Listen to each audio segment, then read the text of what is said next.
name is Betty Ramsey, and I've been working as a physiotherapist for almost 30 years. And in that time, I've seen a lot of people who've had exercises to do.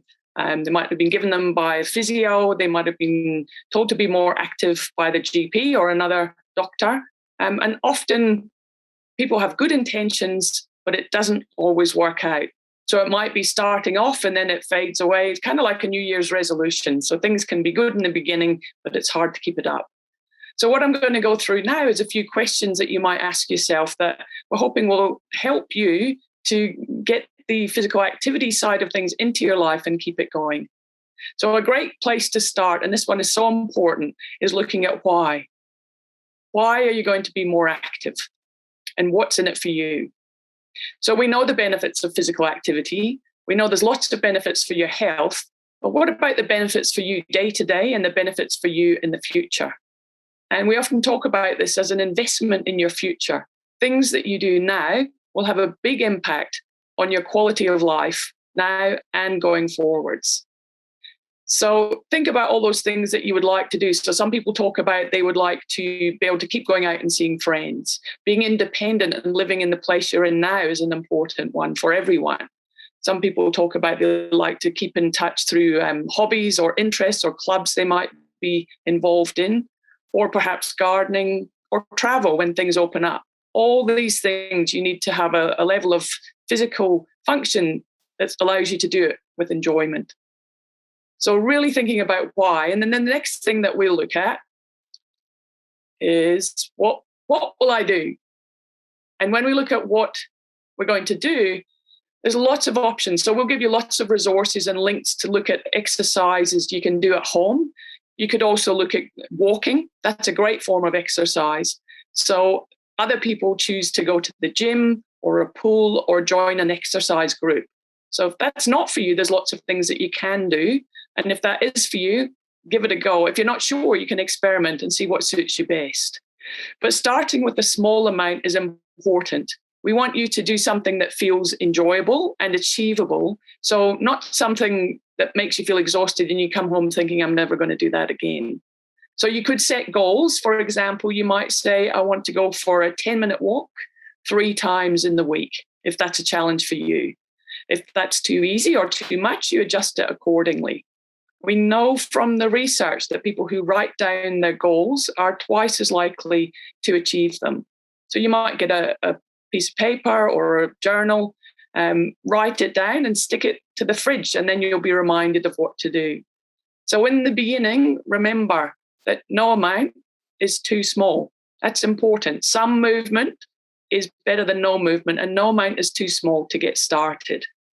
You might also ask yourself, what strengths do I have? So when we talk about strengths, there are different areas. Sometimes people find it hard to work out what their strengths are, but it could be strengths in your mind. So such things as being determined, perhaps being a good organizer, or perhaps being good at planning. If you're not good at any of these, don't worry. There's always a place to start. So it might also be something like a change you've made in the past. So perhaps giving up something that wasn't so good for you, or taking up something that was good for you. Strengths can also be where you can go for a walk. So in your local community, are there nice places you can walk? Also people in your life. Have you got people in your life who would encourage you to be active? So saying it out loud and saying what you intend to do is good. And might also be people who would join you. So those are all things that are strengths that you can draw on when you look at making these changes. Another important thing is what will get in the way. So this one's usually easy for people to answer, and people will tell us such things as there were other things I would rather do than exercise, or perhaps they have pain and it's really important to manage the pain by not doing too much too soon. Other people talk about the weather, it's too hot or cold or too windy or too wet. And it's important to have a backup plan. So a what if plan. So if things don't go ahead the way you thought they would, what can you do instead? So it might be exercising indoors with one of the resources or exercises that we can suggest for you. Or it might be go walking on a different day, Or some people, when things open up, go walking in the shops. If it's wet outside and they have a shopping centre, they could walk in. Another favorite thing we hear from people, or maybe not favorite, but another thing we hear is, I just can't be bothered, or I thought I'll do it later. And I think that procrastination is a very common one. I'll do it later. When you have this, it's important to remember that feeling all day that you should do it, but not doing it is not a good feeling. And often we think, I'll do it later. I should have done it by now. It gets to the end of the day and I might feel too tired. So the great way to get beyond that is just to get out and do it. And remember that you'll feel better after. That's an important thing. You'll feel better physically and you'll feel better mentally because you know you've done it and achieved something. So all those things are great things to remember, to get on and do it. So I will feel better after. If you tell yourself that, that can be a motivator to get out. So the next thing to consider, you might get started and things are going well, but how will I keep this going? There's different methods you can use to help yourself stay on track.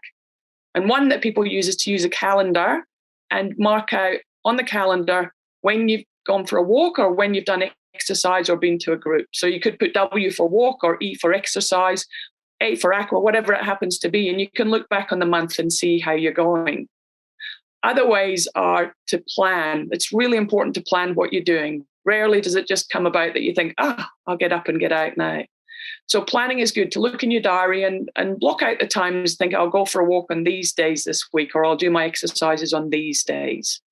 And when you're setting the goals of what you will do, it's important to feel confident about the goal that you set. So if it was to go for a walk 3 times a week for 10 minutes, you want to feel at least 7 or 8 out of 10 confident that you could be doing that. So all these questions, why am I doing it? That's really important, really important. And think of yourself in the future. And this one, how do I want my future self to feel? I think that might be it. What do I want my future self to feel like? The things that you can do now will have a big impact. So it's an investment in your future. And you want to look back thinking, I'm so glad I made those changes and became more active because I can see the changes in my life now. So good luck, get started and think about all those questions to help you keep on track. Thank you.